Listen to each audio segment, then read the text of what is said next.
East and the West. You've heard others, but now you've tuned into the best. This is a Prime Wave Media production.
What's up, world? It's the one and only Pop DBIC, the Primetime Capper, and it is time for the premier sports betting show, the Primetime Angles Live. I'm feeling good. I'm feeling great.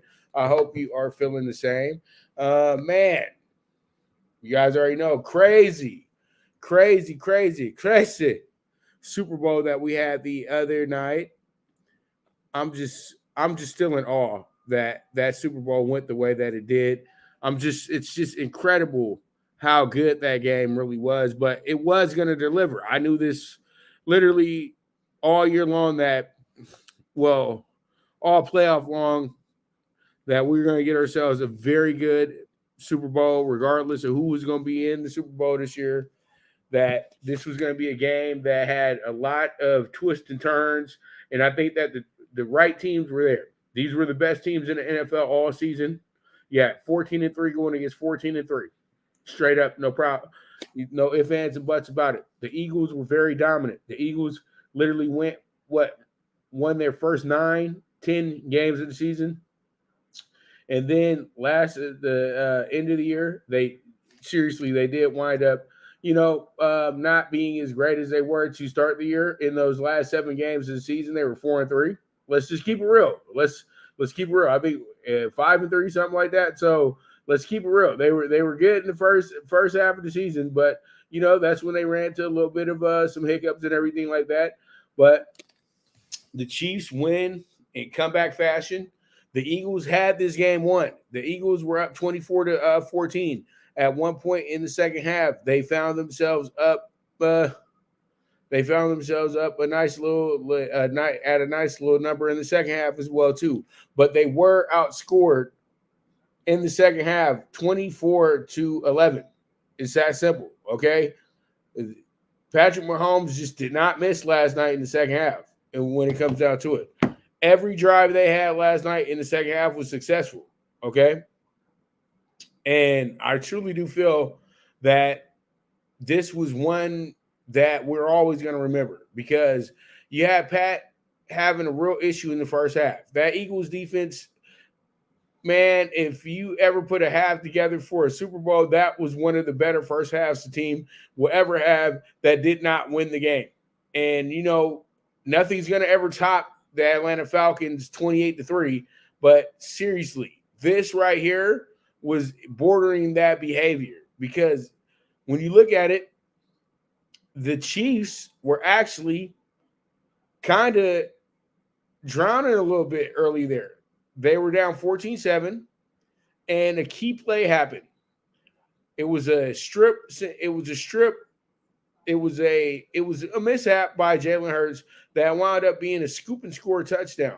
They were actually across their 50 when that happened, and it looked like they were going to score another touchdown. So now, if you put that touchdown into play, they scored another touchdown in that quarter as well too. They were up 20. They could have been up without the scoop and score. They could have been up say 28-7 or maybe 31-7. And I'm just like, whoa, that play was bigger than anybody ever thought it would be, because literally it did tie the game at that moment. But all in all, it made sure that the game didn't get out of hand, because I think that would have totally broken the Chiefs, because the Chiefs, after the first drive where they scored a touchdown, they weren't really – it was tough to move the ball. And I think that they literally figured out what adjustments needed to be made in the second half, and they absolutely jumped all over them. And the Eagles just did not adjust. But the Eagles, let me tell you something about the Eagles, though, man. The Eagles were the toughest team the Chiefs played all season. I ain't see anybody give the Chiefs that many issues for a full game. And the Eagles' toughest matchup was the Chiefs, even though they literally were dominating the Chiefs the same way that they've dominated every single team in the league that they won against. So it felt like, okay, this one will come down to the very end, which it did. And when they were even up 24-14, I said, this game is far from over, because as long as he gets the ball in the first drive, if they score on that first drive, then this game is very winnable for the Chiefs. So all in all, the game lived up to somewhat of the expectations, but it went above and beyond expectations as well too. Now the talk is this. Philly had an easy schedule. Philly didn't play nobody. Blah, blah, blah, blah, blah, blah, blah, blah, blah. No, Philly can't control how their schedule worked. They played in a division that produced 3 different teams that went to the playoffs this year. They also could have got in the 4th team. Okay, they were playing until the final week to get into the playoffs. So all this, they had it easy. No, they didn't have it that easy. What they did was they dominated the teams that came in front of them. They had one of the more dominant seasons in NFL history. Can we just give them credit for that? It didn't really matter who they played against. This isn't college football. This is the pros. Everybody's good. So the way the Eagles dominate these teams throughout the season was absolutely amazing. And the way that the Chiefs dominated teams, but also had games where they had to really sit there and win the game, those were great too. And I just think that Mahomes has had more time to have these type of scenarios, these type of situations to work himself out of these type of games. So what happened here is that this team winds up winning a very close game because they really went in there and they really refused to lose. That's exactly what the Chiefs did. The Chiefs were about to lay down like everybody else to the Eagles. The Chiefs could have laid down like everybody else. They were up 24-14. They were dominating teams, and they were dominating the Kansas City Chiefs as well too. I know that time possession in the first half was head and shoulders above. The Eagles had a bunch of first downs as well too. But the thing is, the Eagles were still only up 10. They should have been up 20. But I still think they were dominating a team as best as they could at that moment. But they went to sleep, and that's the whole thing. You guys know I'm not the biggest Patrick Mahomes supporter. I don't really support him at all. But I think that Patrick Mahomes last night proved to all of us that he is a very capable quarterback of being considered one of the greats. And this is coming from somebody who has really drug him through the mud. And I said last night, I felt like he grew up. I didn't think he was the most mature guy, but I felt like, okay, he can do this thing without Andy Reid now. Okay, if he gets himself a great playmaker, a great play caller after the Reid era is over, this should continue. He was absolutely tremendous last night.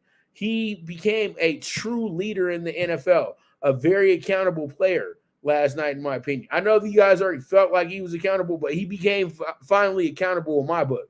It finally felt like, okay, now I see what you guys are talking about. It wasn't about him throwing deep balls. It wasn't about him throwing the most accurate passes. It was about him staying steady. It was about him not quitting last night and about him making sure that he made the throws when he needed to make those throws, to make the play calls when he needed to make the play calls, and find the right guy. That's exactly what he did last night. So It was absolutely tremendous. And let's talk a little bit more about Mahomes' performance last night and him winning the MVP, which was much deserved as well too. In my opinion, I think that that was there. But I would say this before we move on to that subject: my X factor last night, and the guy that to me got them going and got them this win here in this game in the second half was Isaiah Pacheco. Come on, look at the numbers. Isaiah Pacheco scored a touchdown in the second half. He had 74 yards. Majority of those yards came in the second half as well, too. He got put out with a pretty intense injury as well and came back after one play. Isaiah Pacheco showed his toughness last night, and I felt like the team really played behind him and his toughness last night. I know Mahomes is going to get the credit, but at the end of the day, we need to talk about Isaiah Pacheco a little bit more and the effort that he had last night as well, too, because literally the run game is what saved the Chiefs last night. It wasn't about passing the ball 5,500 times. He only passed the ball 27 times last night. It was 21 for 27 and was under 200 yards. This is absolutely insane because the running game was on point last night. The running game supplied 150 yards of the Chiefs offense last night. Last night, they lost the overall total yards battle on offense to the Eagles, but they really did make the difference by winning the running matchup because the Eagles were favored to win that portion of it. But what happened was Jalen Hurts was the big runner for the Eagles, and the rest of the guys got shut down. So there you have it. You know what I mean? But Mahomes last night, absolutely incredible. He finishes the game last night. It was 21 to 27. He had 165 yards from what I saw last night before the end, but I want to confirm that that's the right number. It was 182 actually. And one thing that didn't happen to him that happened to him in the prior two Super Bowls he played in, he didn't get sacked last night. He had 3 touchdowns last night, had a QB rating of 131.8 and completed 77% of his passes last night, really 78%. He was able to find Travis Kelce on 6 receptions on 6 targets. Kelce had 81 yards last night. Juju Smith-Schuster might have been his Mr. Reliable last night. He actually did connect with Juju on 4 straight plays as well, too. That was very key to that final drive.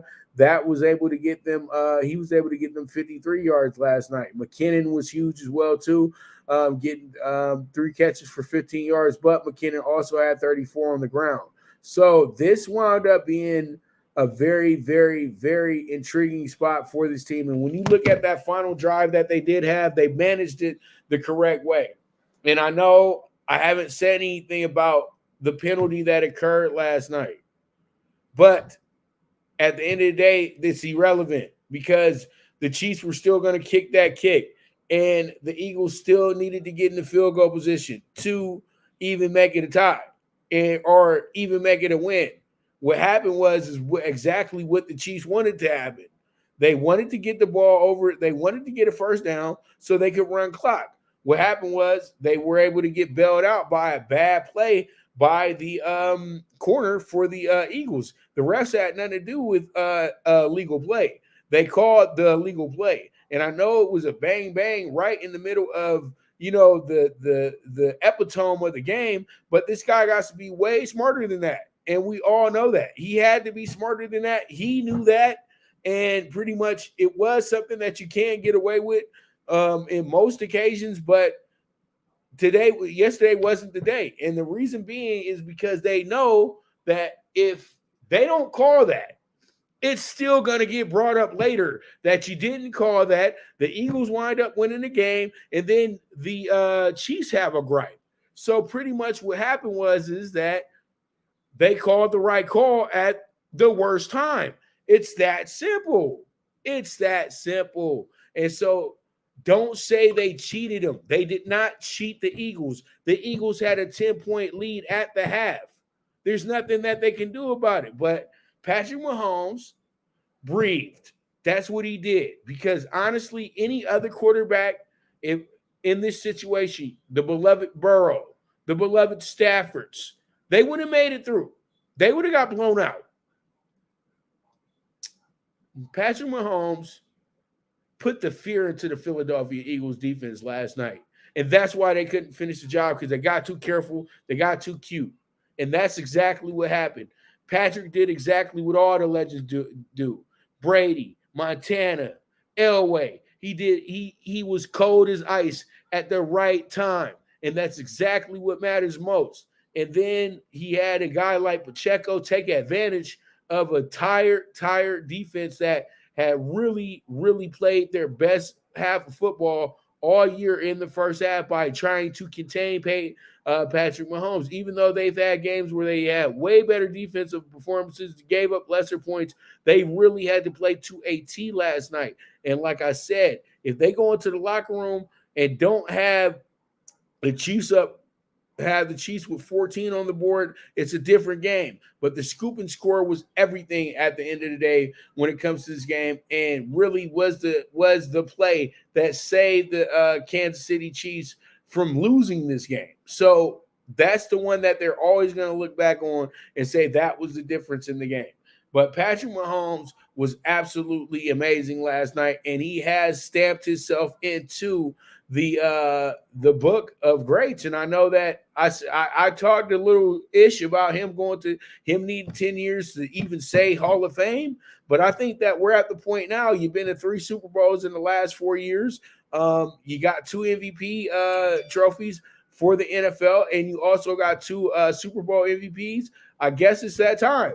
I guess this is time to say he is going to be a guy who's going to be in Canton come the next 20 some odd years. So, much props to Patrick Mahomes. And I know that Jeff is probably very happy because he knows how bad I am on Mahomes, dude. And I'm still not giving him the grace, but I do not hate on people who win champion. I'm not going to hate on a guy who just won a championship. And I saw an absolutely spectacular performance. Come on, I'm not that silly. Okay, so much props to Patrick for doing that. But I want to talk about Jalen Hurts a little bit here. Jalen Hurts was great. He really was. Jalen Hurts was so good to me, man. He was so good. It couldn't have been no better. The guy threw for 304 yards. He rushed for 70 yards and still wound up not winning this game. These are the ones that hurt the most because he threw for he threw for a record number damn near, because I know it's not the record, but it's up there in the top 10 performances. 27 for 38, 71% completion ratings. And then he was also 103.4 with the quarterback rate. Jalen Hurts scored 3 touchdowns with his feet last night as well, too. That's an absolute record for a quarterback, 3 touchdowns, let alone running back. You know what I mean? 3 touchdowns in the Super Bowl, and then you threw for a touchdown. He had 4 touchdowns last night. The only thing that stopped him from being the MVP was losing this game. That's it. Jalen Hurts, he literally were almost getting the MVP trophy ready for him at halftime because that's how good he was in the first half. Threw an absolute bomb to A.J. Brown. Then he was getting busy then him and Devonta was getting busy. And then he was making sure that he was getting those timely runs that kept drives going. These guys had 18 third downs. They converted 11 of them. 11 of them. And you keep looking at the numbers and you tell yourself, how did the Eagles lose this game? It's that simple. Patrick Mahomes is that good. And you know me, I'm not a cheerleader of that man. But the proof is in the pudding. The writing is on the wall. He did that. And the Eagles were probably the best team that you'll say in history that didn't win a Super Bowl. Because they went to the Super Bowl. They hadn't won when you look at the game at halftime, because I had people text me like, this one is over. I don't see the Chiefs doing anything. They don't look good. They look bad. They look terrible, Jay. I thought they was going to do something today. And, I didn't run to the front of the line and say, yeah, Chiefs all day. I always knew this was going to be a tough game, but I said when it comes down to it, when we're playing a close game, I would give the game to the Chiefs. to win the game. Now, if it turns into a blowout, this probably will go in the Eagles' favor, even though I played a -9 alt line on the Chiefs, but we almost got it because we were at 8 last night for a moment. So, these were the little things that I did see, but I truly do say congratulations, Jalen, on a great game last night. 70 yards on the ground, 304 yards in the air. That's 374 yards in total. 4 touchdowns last night as well, too. You literally were the majority of your offense last night, and their offense had 302 yards. This guy had 370. You know what I mean? 302 passing yards. They had 472 yards. He had 374 of them. That's an absolutely incredible performance. But sometimes at the end of the day, that could be the performance that helps you lose the game as well, too, because you had way too much going on with yourself. And I felt like Jalen Hurts did have moments in that game where he did kind of throw things away. So it is what it is at the end of the day, man. I truly do feel that this one winds up being one for the ages, regardless of how anybody feels about it. And I think that this one is a game that a lot of us might want to get a rematch of next year. But let's not take anything away from the Chiefs. Let's not take anything away from the Eagles. The game wound up being in the Chiefs' favor because, as I said plenty of times on my shows throughout the last few weeks, when you get into these big games, it's all about who has the ball last. And when I saw the Chiefs with the ball with 5.5 minutes left to go in the game, I even tweeted it out. They cannot give this ball back to Philadelphia by any means necessary. So they followed their game plan. Philadelphia made a mistake and wound up giving them some more charity on said game plan. So at the end of the day, nobody got cheated. What happened is that it was the wrong play. It was the right place, wrong time for the Eagles. That's it. They had their opportunity. They had their opportunity to step on their neck and end this thing early in the second half. They didn't do it. It is what it is at the end of the day.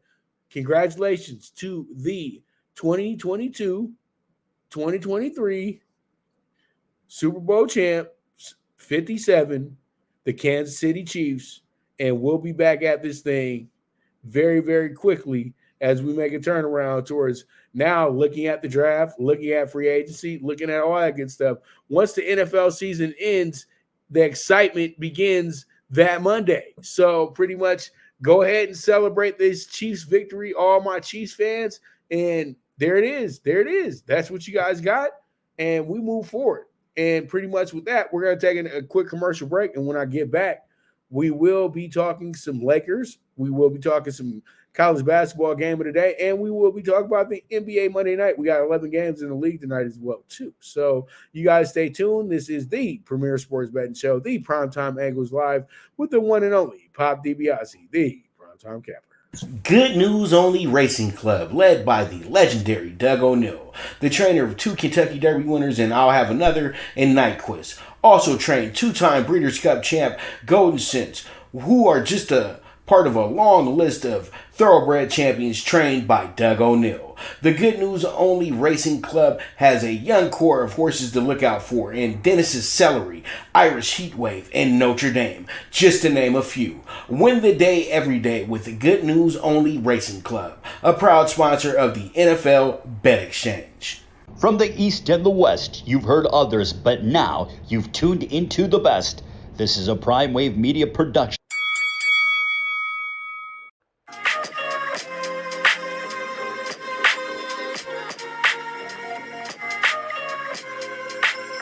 Tune into Big Wave Boxing every week with a brand new guest with the one and only Pop DiBiase, the PrimeTime Capper, getting the best boxing stories, best boxing angles, and the truth when it all comes down to the sweet science. Tune in to Big Wave Boxing on the Prime Wave Media channel on YouTube.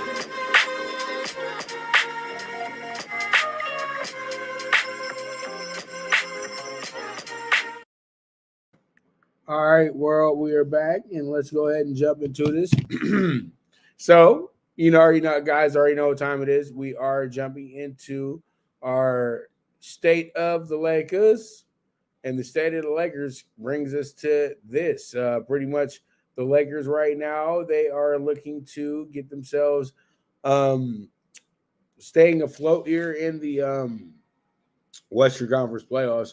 I really, truly do feel that the Lakers are still in position to actually get in the playoffs and not have to worry about a play in or anything of that nature.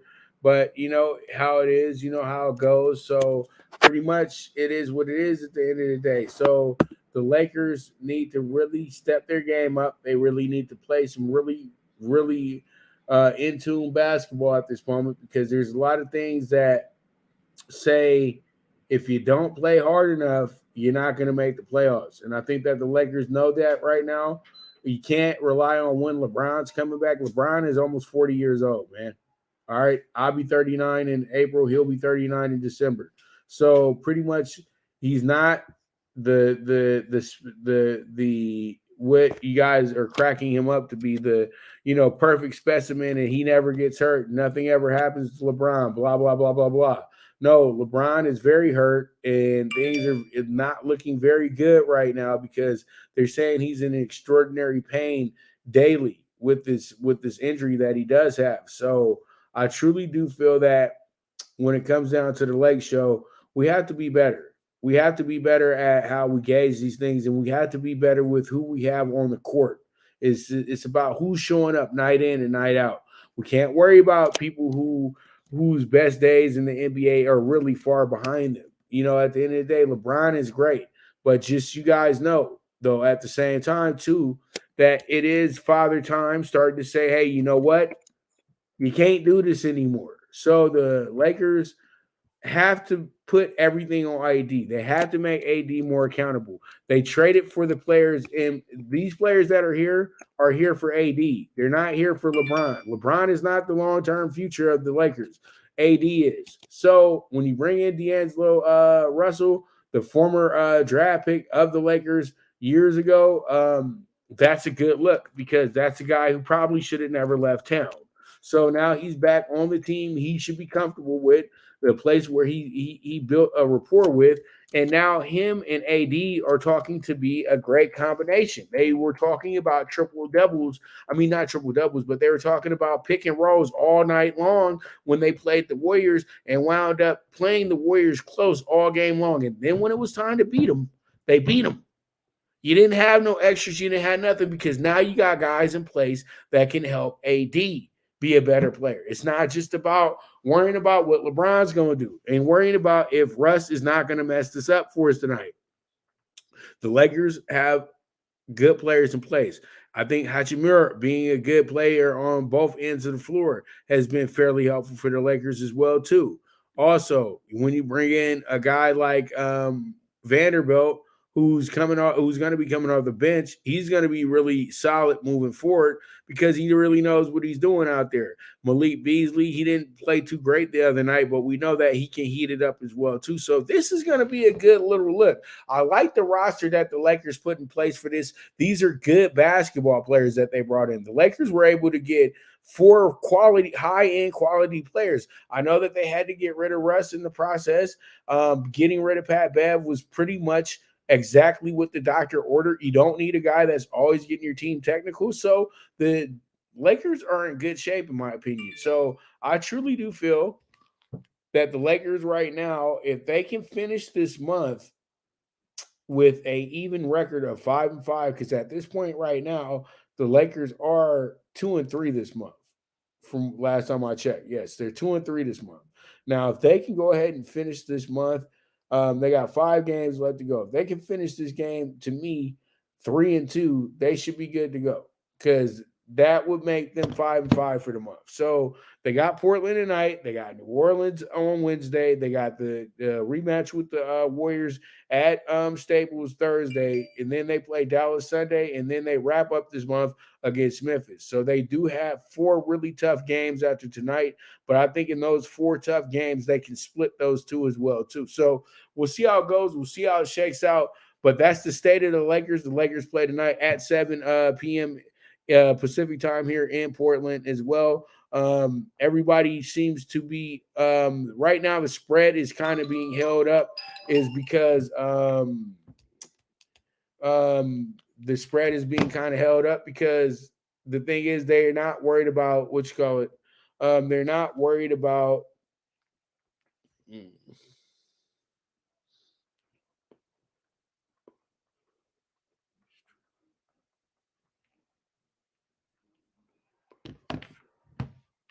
Yeah, what you call it?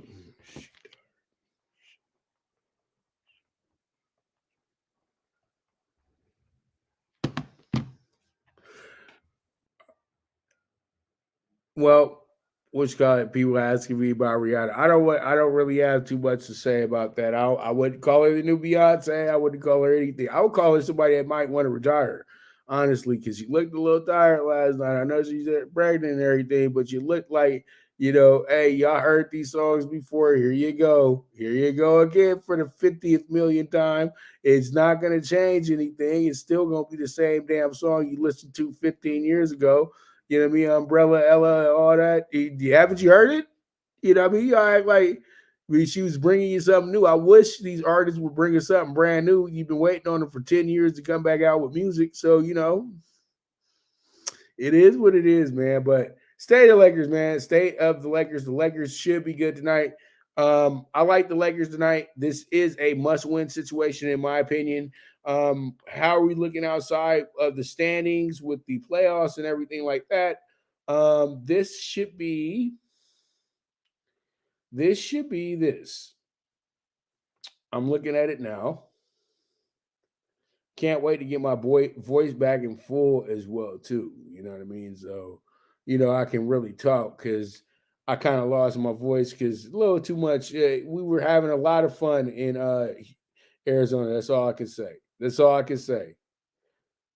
All right, so I'm looking at this now. Lakers still at the vaunted 13 seed. Lakers just can't get out of their own way, but they're okay. They're actually 2 games behind OKC for the play-in right now, which isn't too bad.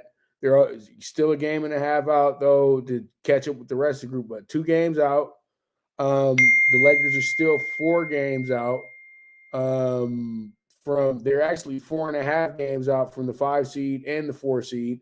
And that gives you confidence as a Laker fan. So, the Lakers, like I keep saying, they just need a streak. They just need a run. That's all they need. So pretty much that's it for the state of the Lakers. The Lakers, though, a must-win situation tonight.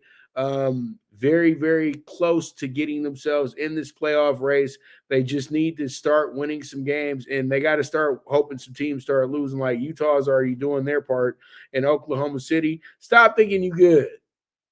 Stop thinking you good. We need you to fall apart already. But Shay's not having it. He's not having it. So it is what it is at the end of the day. This is going to be what it is, though. We move forward. Let's go ahead and jump into our next. And our next is not Blue Crew Daily. Sorry about that. I don't know how the Dodgers popped up here, but NBA Monday night, we got some pretty good things going on here. And Jazz at Pacers. This one right here is pretty good. This one is, plus 1.5 tonight, over under 237. This game is kind of an under the radar game as well, too. Jazz Pacers has always been a funny game when they mix it up as well, too. You don't really ever take these teams seriously. If this was ever the finals, this would be like the most non-watchable final ever. I don't even know how they would be able to sell these finals, to be honest with you.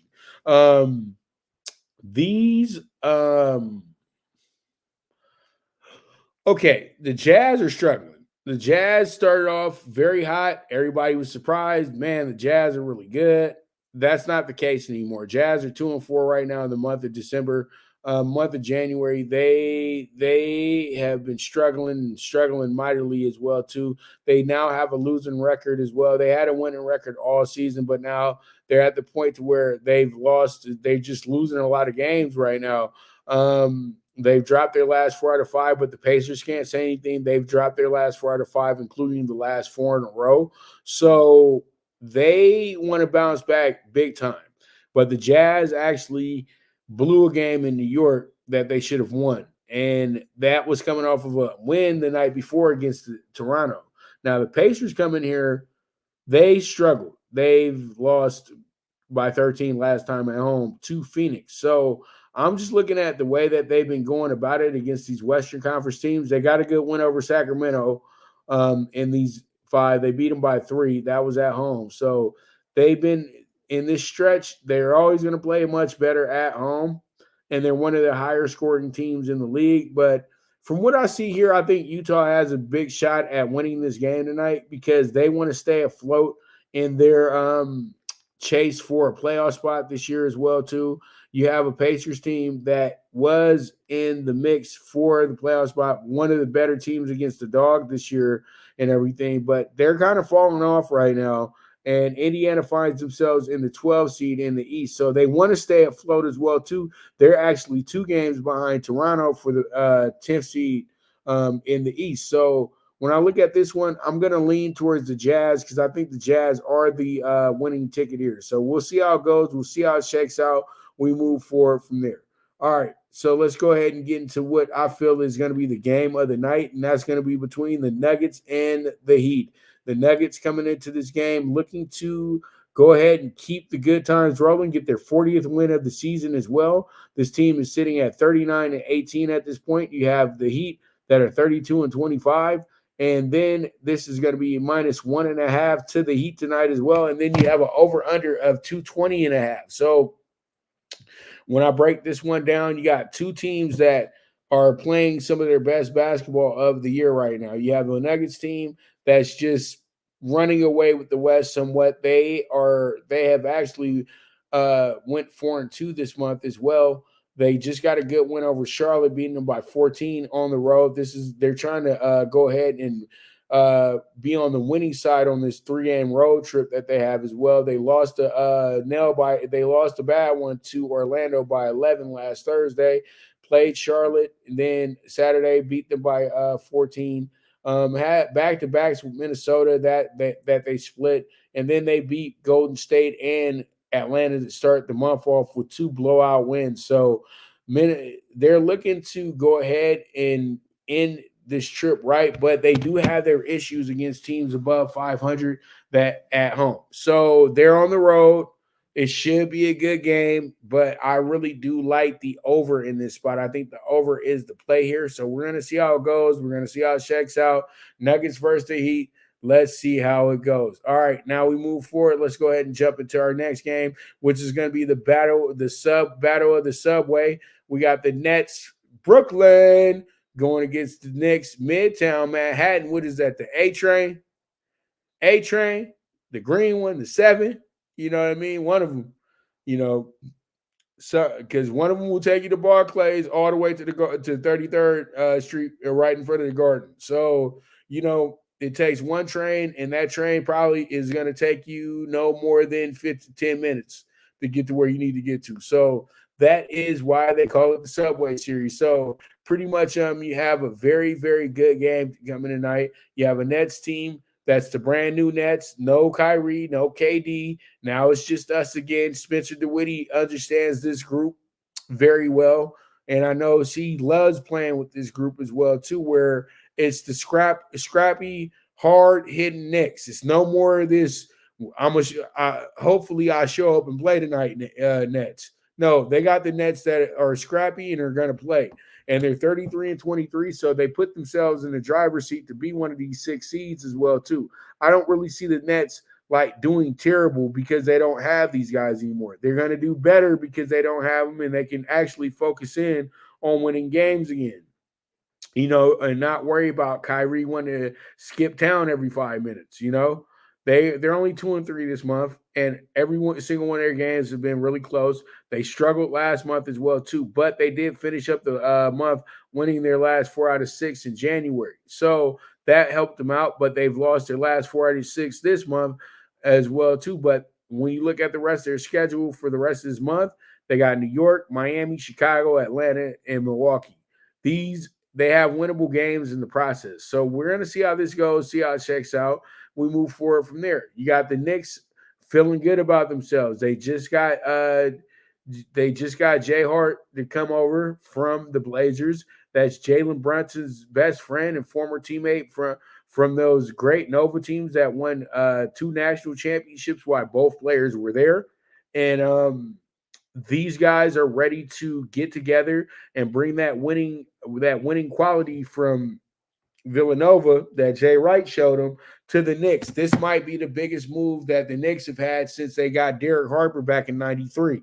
So, I'm thinking to myself, the Knicks is serious about the playoffs this year. They're serious about advancing in those two. So I really, truly do feel that that's a monster move by the Knicks. Can go ahead and prove themselves tonight that they are capable of being a good team that can actually win playoff games. They have the players. They didn't have to go get superstars. They're sitting in the right position right now, in my opinion. So we'll see how it goes. We'll see how it checks out.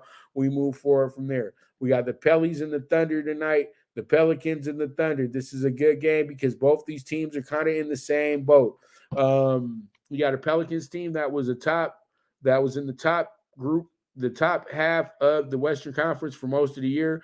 They lost Zion. They wound up losing like 11 in a row. They haven't been the same since, but they're still in playoff contention at this point. But they're not right. They're not comfortable anymore. They're the 7th seed now. And then you have Oklahoma as the 10th seed. They had the same amount of losses this season, but New Orleans has 29 wins. The Thunder have 27 wins. So literally they can almost flip tonight where our Oklahoma can actually step it up to about 9 tonight, possibly. You know what I mean? Or they could find themselves in the 8 hole tonight if Minnesota winds up losing their game. So, Oklahoma City still got a lot to play for, but that's the team on the outside looking in. Let's keep it real because that team is playing out of their body right now, and I just know that they're going to get caught. And so we're going to see how it goes, but that's a good little spot for them tonight to try to add on to that. But you got this Pelicans team that is very close to getting Zion back, and once they do get Zion back, they'll probably be able to make a big push. And you got this Thunder team with Shea Gillis, who's just going off right now. So you guys have to respect that as well, too. So we'll see how this one goes. But all in all, I think that this will wind up being a very, very good game tonight. This is why I put it with the group. And I think that what happens here is that you actually do have the Thunder actually roll in this game tonight and get themselves a good win. They're actually a 2.5-point favorite. I like them a lot in this spot. So we'll see how it goes. We'll see how it shakes out. We move forward from there. All right, we have ourselves end of the night. It's going to be the nightcap. It's going to be the Warriors and the Wizards. The Wizards coming here 26-29. Warriors are 28-28. When Warriors are sitting on the 9 seed right now as we speak, 5-5 in their last few games. Probably no Curry again tonight as well because Curry has been out the last few games with a knee issue. But from what I'm seeing on the stats, Curry should be good to go tonight from what they're saying. So if Curry is good to go, then that brings another element into this game. But the Wizards have been so good against Western Conference teams on the road as of late, so you can't sleep on them in that regard. They've gotten some wins that they weren't supposed to get. They got a big win over Dallas the other night. They got a big win over Denver as well, too. So you can't sleep on this team at all, in my opinion. They actually wound up getting themselves a very good – they've won the last 2 games in a row as well, too. They beat up on Charlotte and they beat up on the Pacers. I know that's not much to write home about, but they did pretty good in those games. They barely lost to Brooklyn the other night by 2, so it is what it is. The Wizards are playing good basketball. They can catch Golden State slipping. And, Golden State losers of their last 2 in a row after having a 2-game winning streak, which has dropped them to their last 3 out of 5, which is the same as the Wizards. But they won their last 2 games in a row after losing 3 in a row. So, it is what it is at the end of the day. I think what happens here is that you have a Wizards team actually cover that 4-point spread that they have in place for this game, and I like it. I like it a lot. I like the Wizards with the spread, and the Wizards possibly could win this game as well, too. So with that, we're going to go ahead and take another quick commercial break, and when I get back, actually, let's go ahead and I don't want to skip it because I said we're going to talk about it. CBB game of the day, you got North Carolina and Miami going at it today. This game is going to be in Chapel Hill as well too. You have the Tar Heels as a 5.5-point favorite today. 19th ranked Miami, 15th ranked Miami right now. Sorry about that because I know that they've changed up the top 25. When I put this in, they were the number 19 team in the nation, but now they're the number 15 team in the nation. And this is crazy because when you think about it, you said to yourself, wouldn't you think that North Carolina would be no lower than, say, 15 in Miami? How are you even ranked? But that's just what type of season it's been in the ACC. And I think that North Carolina, as I keep saying, their best is yet to come. I think that this team is going to actually tune it up, is actually going to start turning it up by the time we get to next week. And they're going to go on a nice little run. So buyer beware when you're trying to fade the North Carolina Tar Heels because you didn't like how they played a few months back, maybe burn up some money. The time and place for that is over with. You got to really go ahead and rock with these guys a little bit now because they're going to be some good money for you, especially when we get to March. And I still think that this team winds up still in the ACC tournament. I don't care. I think that they still get the value that they need to get for this tournament for it. And if the value didn't dip up to 10-1, that gives me all leeway to say that, yeah, they can win this tournament, and let's go ahead and bet them. And let's bet them down double. Who cares? I think that this team is good enough to win the ACC still, and winning the regular season title, who cares? It's all about that postseason title. So we'll see how it goes. We'll see how it shakes out. But North Carolina, go ahead and stand up. I like you guys tonight. I think they win by 6, to be honest with you. So there it is, North Carolina and Miami in our game of the day. And North Carolina in a must-win situation. Miami is pretty good to go with 20-5 on the season. One of the top seeds in the ACC tournament coming up as well, too. This is a good game for them to measure exactly how far they've came, but this is a good game for UNC to know that they still got it, and they're still a tournament team. They really don't want that 10th loss right now. I promise you. They do not want this 10th loss before going into the conference tourney because that makes things a little bit more shakier once you get there because I think that they are still in the tournament, but they want to get a good seed, don't they? You know, because you walk in there with the 10 and 11 losses, no doubt they're going to put you as an 11 or a 12. And you don't want that because you possibly be playing on a play-in day. You know what I mean? And you don't want none of that. So with that, I'm going to go ahead and take a quick break. And when I get back, let's go ahead and jump into the Talking Tickets. So you guys stay tuned. This is the premier sports betting show, the PrimeTime Angles. Now you and your friends can compete in the sport of kings and win big with Stable Duel. Get the app, pick your horses, and get in on the thrill of horse racing with daily games competing against other players. Bring home the glory and the cash. And move up the annual leaderboard while you leave your competition in the dust. Get in the game with Stable Duel. Play, race, win.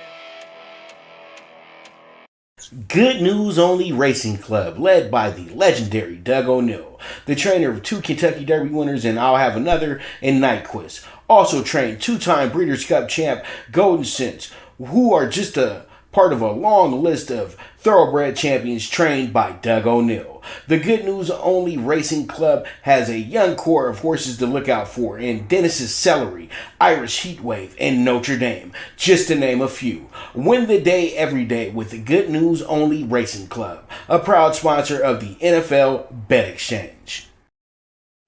All right. CBB game of the day. All right. So you guys make sure you jump in that. And like I said before, UNC fought with the 5.5.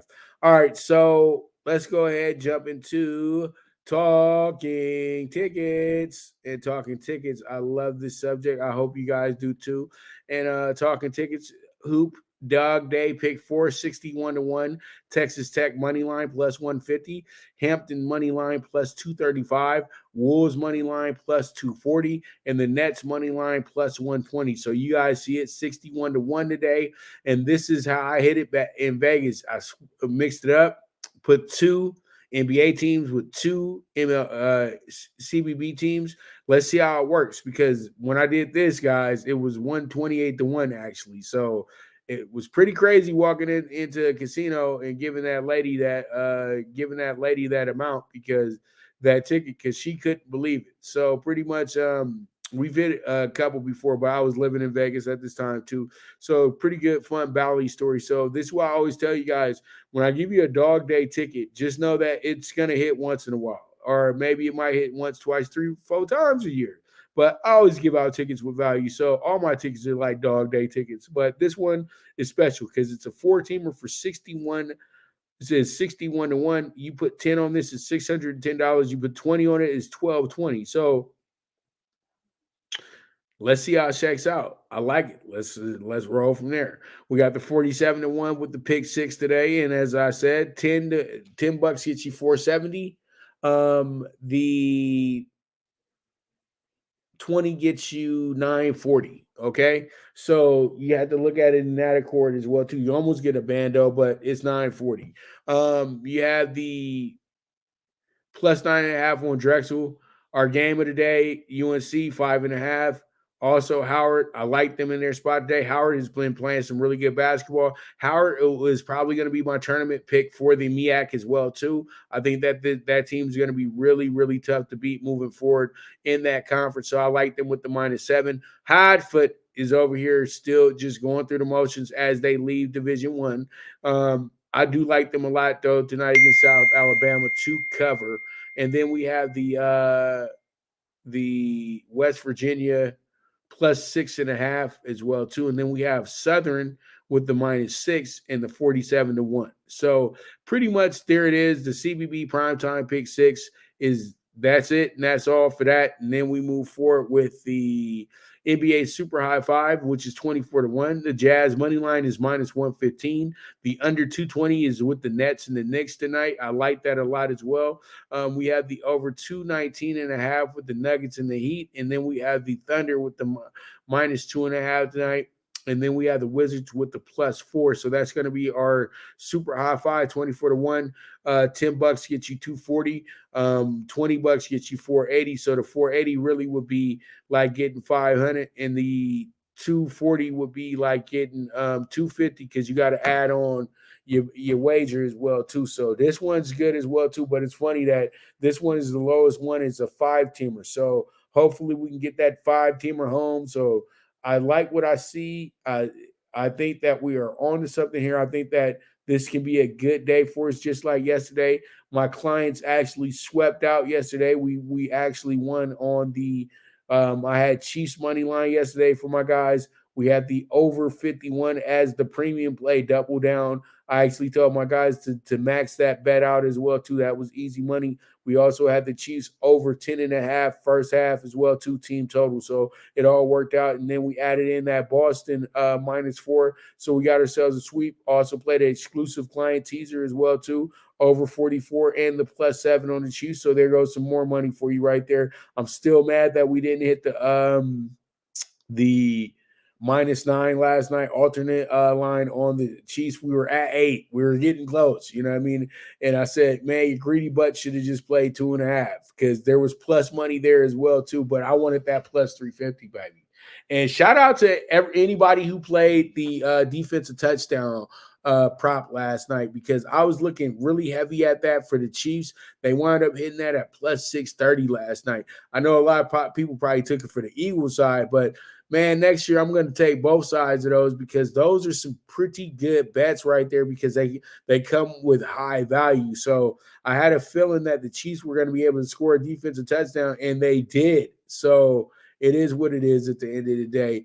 Great game last night. I'm literally still trying to get my voice back from a great week in Phoenix last week as well. 2 great interviews all on the way. Emmitt Smith, Darren Woodson, Leroy Butler, Dick Butkus, Carl Eller. Should I just keep going on or just end my show? Man, it's so many interviews, bro. Man, Vernon Davis, Donovan McNabb. You know, the list goes on and on. And I also got to talk to Jake Plummer as well, too, about Pat Tillman. So that's a lot of fun. And I can't wait to show you guys my Eric Burns interview as well too. That was absolutely incredible. And big news coming. Big news coming. We are moving this show over to the No Filter Network, where Daily Hustle's at every day, and the Primetime Angles is going to be there as well too. Right there at the home, right there at the place that houses Tony Bruno's show as well too. So you guys be ready. The movement is moving. And as I always say, bet with your head, not with your heart. This is the premier sports betting show, the Primetime Angles Live, with the one and only Pop DiBiase, the Primetime Kappa. And I'll be right back at you tomorrow. And I'm also going to be on early with Jeff at 10 a.m. Pacific time. And then you can catch my show about 1 p.m. Pacific time. And then I'll be going ahead and making the official news tomorrow that we're making that move over to the No Filter Network. So you guys make sure to keep tuning in. You guys are the absolute best. And I'll see you when I see you, but I'll be back to you tomorrow. And make sure you tune in, and make sure if you're watching this replay, you retweet, share, whatever you got to do. If you're watching this live, retweet, share, whatever you got to do. Let's get them numbers up. And I am gone.